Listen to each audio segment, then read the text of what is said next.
Welcome back, everyone, to Finding the Middle Path, be drama-free through DBT. I'm Lucinda. I'm your guide on this journey. Today we're going to talk about a new module, emotion regulation, and the skill for discussion is going to be emotion identification and description. Let's jump right in, shall we? Okay, let's talk a little bit about why emotion regulation is important. It's pretty easy to explain. Emotionally dysregulated people often have very intense emotions, and difficulty controlling these intense emotions can lead to impulsive and problematic behaviors.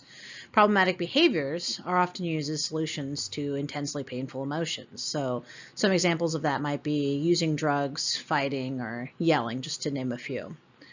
Our goals for emotion regulation training are, number one, to understand the emotions that you experience by understanding the pieces and how they're connected so that you know where you can intervene and where you can exert influence over those emotions. Another goal is to reduce emotional vulnerability, which pretty much means that you put yourself in an emotional place where you can respond effectively to things that happen rather than react impulsively. You also get to decrease the frequency of your unwanted emotions, so things that are uncomfortable, and decrease emotional suffering, which is pretty much by being mindful of your emotions and understanding where they are, what they mean, and how they might help you, you actually make it so that you suffer less from those emotions. A question you might be asking yourself now is, why regulate emotions instead of just do away with emotions? I mean, I can't be the only person that thinks it might be nice if I never feel sad again.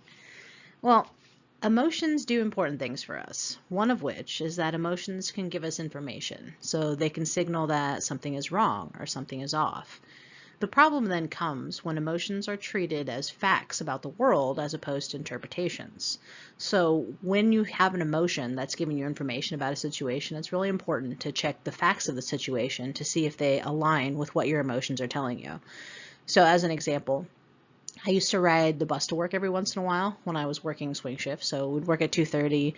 I would get to the bus stop around 2:15. It was like a 10-minute walk from the bus stop to work. One day I got off the bus and I was walking to work, and I noticed that there was a guy following me, and he was just a dude with tattoos, and we were going the same spot. And after a minute or two of him following me, I started to get nervous.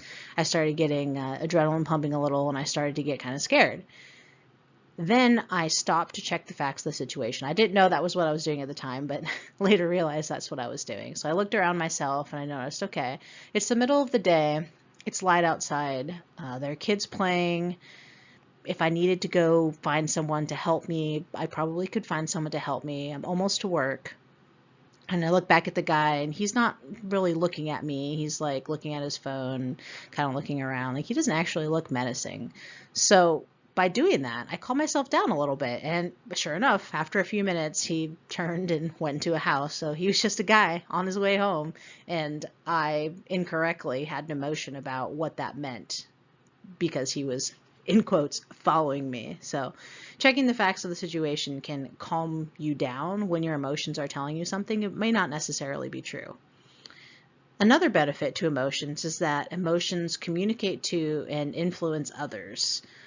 We're all interconnected, whether we want to be or not, whether we try to be or not. Our emotions, expressed by our words, face, or body language, are going to influence the people around us.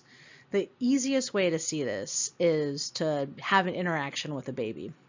If you look at a baby, it doesn't matter what you're saying to the baby. You could be looking at the baby and smiling and saying, "Oh, you cute little thing. You keep me up all night, you little poop machine." And as long as you have that like high-pitched, happy voice and you're smiling, the baby is going to smile too. Because of the reason they do that is because of mirror neurons. So they have neurons in their brain that are going to mirror what they see going on around them. And that helps them develop language. It helps them learn how to develop emotions. And it helps them just get a grasp of what's going on in the world. And we all have those things. And even if we learn to tamper them down a little bit as we grow up, as we grow old, we still have those we still have those active mirror neurons in our brains that will allow us to feel how other people are feeling. So we can actually feel the emotions of the people around us. Whether or not we know that we're doing it, we can do that. The third benefit to emotions are that emotions can motivate and prepare us for action. So strong emotions can get us to do things that we may not otherwise have been motivated to do. Additionally, sometimes we have action urges that are hardwired to emotions. So if I hear a horn beeping at me when I'm walking across the street, I will have the instinct or the action urge to jump out of the way. Like, I don't have to sit and think, there is a horn beeping at me. What should I do, right? My brain just knows if there's a horn beeping, look around, get out of the way. So those are the three things that can help us with emotions. That emotions give us information, they communicate to and influence others, and they can motivate and prepare us for actions. Very important for that we keep them and learn how to regulate them instead of just doing away with them entirely. Now that we've talked a little bit about emotions and why they're important and how they can help us, let's talk a little bit about our first skill, which is emotion identification and description. During this time, we're going to talk about how to observe your emotion and how to describe your experience. The first thing about emotions is that they're very complex. They have lots of different pieces. So the first piece is the vulnerability factors, and this is what happened before the event to make you a little more sensitive to whatever it is that happens. Connected to that is the prompting event, which is the trigger of the start of the emotion. From there, you can either move down to thoughts about the event, which you'll have sometimes, but oftentimes you just skip right into what I call the experience of having the emotion. So that is made up of external reactions and internal reactions. External reactions are things that other people can see. So that'll be face and body language, actions, the things that you do, or words, the things that you say. The internal reactions are things that only you can see. So it'll be changes that you can sense in your body that other people will not be able to see, or action urges, so things that you might want to do but don't necessarily act on. Connected to the experience of the emotion are the after effects. So that'll be behaviors that you engage in after the initial experience of the emotion, or thoughts that you have, or secondary emotions that may trigger as a response to the emotional experience you're having. Connected to that are secondary prompting events, so other things that may happen that trigger more of the emotion happening or increase the intensity. All of that falls under an emotion name and a specific intensity, which will change depending on your experience with emotions. The other part to note about the emotions is that all of these pieces are interconnected. So you know how your emotions influence other people? Well, each piece of your emotion has an influence on the other pieces that it's connected to. You could think of it as sort of like a circuit board. If you break a piece of the circuit, the board is no longer functional, right? If you influence a piece of the emotion, then the rest of it will change along with it. So as an example, if you have vulnerability factors and you use skills to deal with them, the experience of your emotion is going to change. Either the emotion will not fire at all, or the emotion will decrease in intensity. The easiest way to understand the model of emotions is to have an example. So I'm going to tell you a little story about teenage Lucinda playing basketball. When I was a freshman, I played for my school team, and we were pretty good. There was one particular game when we were behind by quite a bit.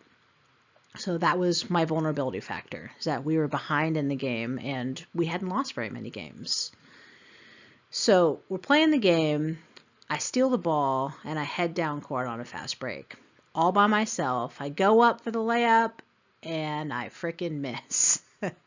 If you've played basketball, you know that you don't miss layups. You practice those suckers all the time. More than anything else, you're practicing layups. And if you miss a layup, you feel super embarrassed. So, prompting event, I missed a layup all by myself. No one even trying to block me. My thoughts, I'll clean it up a bit for you, but I was thinking, how the heck did that happen? I can't believe I missed a layup. what the heck? How did that happen? All of those things with lots of other words sprinkled in there that I will not say on the podcast. For the internal part of my experience, my heart started racing. I got a lump in my throat. My action urges were I wanted to throw the ball against the wall. I wanted to hit the wall. I wanted to yell. I wanted to stop my feet. For someone observing me, the external experience of my emotion, you would have seen my face getting red. I looked super pissed. And I was stomping around. So I guess I did act on that other one, on the stomping part. A few minutes later, my coach called a timeout. So I walked over to the bench, which was actually a line of chairs together, and I engaged in the action of flipping the chair over that I was supposed to sit in. Right after I flipped it over, I realized, oh my gosh, I'm supposed to sit on that stupid chair. What am I supposed to do now? I didn't want to look like a fool and go grab the chair and set it back up. So I just sat on the ground and stewed while my coach talked about how we could work on catching up on the game. So the after effects of my actions and the things that I was feeling were that I felt even more embarrassed because I flipped a stupid chair over and then here I am looking stupid sitting on the ground. I was also mad at myself still for missing the layup and upset with myself for looking ridiculous by having to sit on the ground. Halftime came along and I was still kind of mad. I was still pissed at myself. I was still dwelling. And a friend of mine on the team was like trying to comfort me. So she was kind of like trying to pat me on the back and I pushed her hand away, which then I led to more thoughts. Oh my God, you're being such a jerk. Why are you doing this? Chill out. But that didn't work. I didn't actually chill out. So the experience of the emotion intensified. And that is usually the story that I will tell them, either that or a story about my time working at Taco Bell to show how the model of emotions works in real life and how all the pieces are connected to one another. So now that you understand the model of emotions, there are a few ways that you can apply this to your employment. The first is identifying your pre-existing vulnerability factors and coping ahead of time with them. So exercising, taking time away from work, debriefing with your colleagues. One of the most important ones, I think, is creating a support system with the people that you work with. You spend 40 hours with them. You might as well know that you can count on them and depend on them, and then they can also count on and depend on you. The other one is to use your body to communicate with your mind, specifically external influencing the internal. Deep breathing, as the kids say, is bae. By using deep breathing in through the nose and out through the mouth, you can actually convince your body to calm down and to stay in a calm mind state. The other thing you can do is things like progressive muscle relaxation to use your body to communicate to your mind. Anytime that you're in an emotional experience, being able to calm yourself using little tips and tricks can help you to influence that emotion and keep it at a manageable level. The other part, keeping your urges, is just that, urges. We all have urges to do things that probably are not good ideas. And being able to influence your emotional experience means that you are more capable of managing your urges and keeping them as just urges. Don't snap at that kid. Don't make that sarcastic remark. That's one I have to remind myself a lot. Take a breath and then just let it go. The last one is managing after effects when an emotion sneaks up on you. So if something happens and you get right into that emotional experience, understanding that it may affect you past or may affect you beyond just the few moments that you might be feeling that experience is important. So you know that the things that happen afterwards are going to be affected by it, or the thoughts that you have afterwards will be affected by that emotional experience, and you can use coping skills in order to deal with that. For teens with the model of emotions, probably the most important thing to know is that they move through those pieces quick like bunnies. They're going to need a lot of guidance to identify the places to intervene, and they're probably going to need some time to de-escalate before they're able to investigate that emotional experience that they are having. Practice and repetition, they're going to reinforce where you can intervene in an emotional experience, but they're definitely going to need help identifying where the pieces are. because they move so quickly, everything is going to seem like a blur. So a lot of questions and a lot of guidance is going to help them to figure out how exactly to get in there and influence the emotions. The other part to remember is that prefrontal cortex development is going to strike again here. They're going to have difficulty seeing how the pieces are connected, engaging the consequences of their actions taken. And more often than not, their impulsive urges are going to be acted on rather than just remaining as urges. So those are just things to remember, is that the model is going to take a while for them to understand, and that's totally okay. Do it over and over and over. All right, that's going to conclude our walk for today.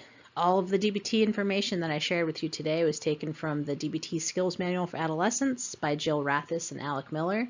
The mirror neuron information I got from a blog article from Psychology Today called I Feel Your Pain, But Why? If you're watching the YouTube version, there's a link on the screen that you can follow.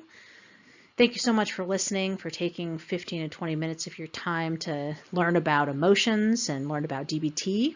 I'll see you next time where we find the middle path and be drama-free through DBT.